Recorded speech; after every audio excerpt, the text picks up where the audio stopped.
Hello, everybody. Scott Golden here with the Pro Wrestling Logic YouTube channel and the All Star Wrestling Review Series.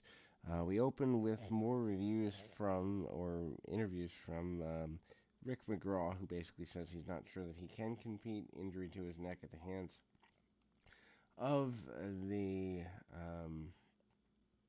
Killer Khan is the main reason. Then we move into an enhancement match with Greg Valentine, getting him ready for some pretty heavy matches with Bob Backlund throughout. And we see Ron Ringo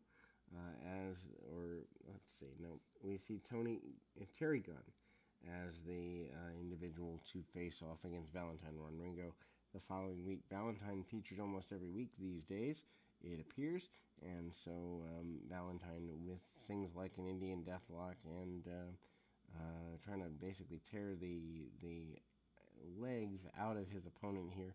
Pretty aggressive by Valentine. Valentine stays on the legs the majority of the time, hammer shots, and his opponent, Mr. Ringo, who I don't know that we see a whole bunch more of, but we see him pretty consistently here for the next little while. Valentine trying to tie him up, the elbow drops and the basic stuff, drive the knee and the shoulders to the spine. Valentine constantly creating motion in the ring, which is good for a heel, and a lot of people fault Valentine. Of course, the hammer blows, also a pretty big deal here by Valentine. Valentine also with the suplex and basic stuff along the way. Valentine manages to get the figure four and a victory for his trouble.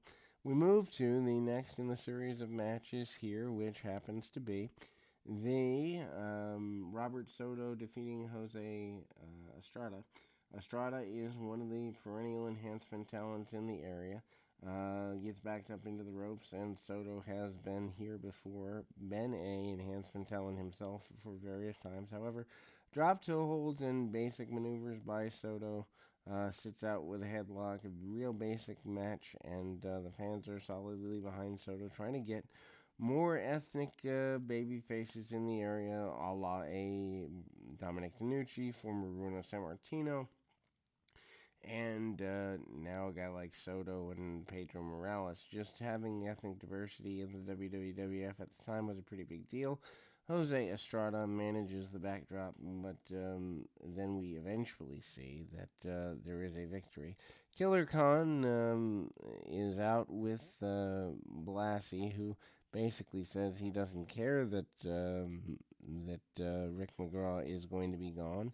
The breaking of the neck was a pretty big thing. The breaking of the ankle of Andre the Giant was a pretty big thing. And Blassie is impressed by the continuance of both. We move on to the next in the series of continuation there. And Lou Albano manages to get his guys, Fuji and Saito, ready for more combat, more aggressive combat as it were. Mr. Fuji, Mr. Saito defeating Victor Mercedes and George Rosario in quick order. Of course, Albano eventually leading Fuji and Saito to the tag team championships. Doesn't happen right away, but happens quicker than a lot of people would have imagined at the time.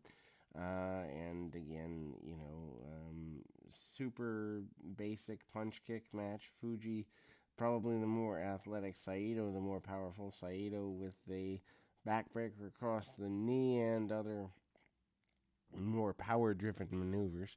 Punches and kicks, side kicks by Saito. Fuji more about martial arts, hand strikes, punches, chops, and that sort of thing. Also some very one-sided action to be had here, and Albano is super happy with that.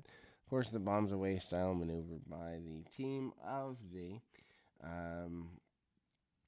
Fuji and Saito is where it's at. We then move to another tag team match in our foray here. This time, we move to SD Jones and Dominic DeNucci defeating Jerry Johnson and Johnny Ross. SD Jones and Dominic DeNucci have teamed before, although they are not regular teammates by any stretch of the imagination. SD Jones still trying to find a team and does by the end of the year here, at least for a little while. SD Jones also has a new blue sequined black and blue jacket. Jones has been here since the 70s, and Roz kind of going around trying to get things going his way. Some stalling, and Jones stays in the ring the majority of the early parts of the match. Dominic DeNucci comes in at the more towards the end. Backdrop by Jones. Jones continuing to light the man up. DeNucci comes in and eventually gets splashed by Johnny Roz, and Roz tries to go to the second rope on the inside, drops the knee, and it doesn't go well, especially in a ring that is less than friendly by any stretch of the imagination. DeNucci takes his man back over to the corner and gets a double wishbone with his tag team partner and manages to do everything he can do. Both guys standing toe to toe and less than happy there. Killer Khan up next after the baby faces get a victory here. And Killer Khan, of course, having been a Mr. Aggressive, Steve King is the opponent for Khan on this particular day.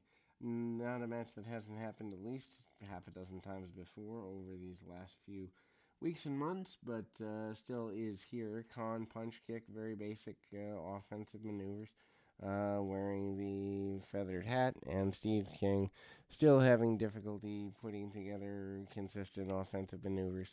The attempted body slam doesn't lead him very far either, but the knee lift by Khan and other offensive maneuvers leading to a continued run, as it were, there. Um, Hard shots by Khan with the knee drop and the win for Killer Khan, and Fred Blassie super happy with that. We'll be back with more right after this.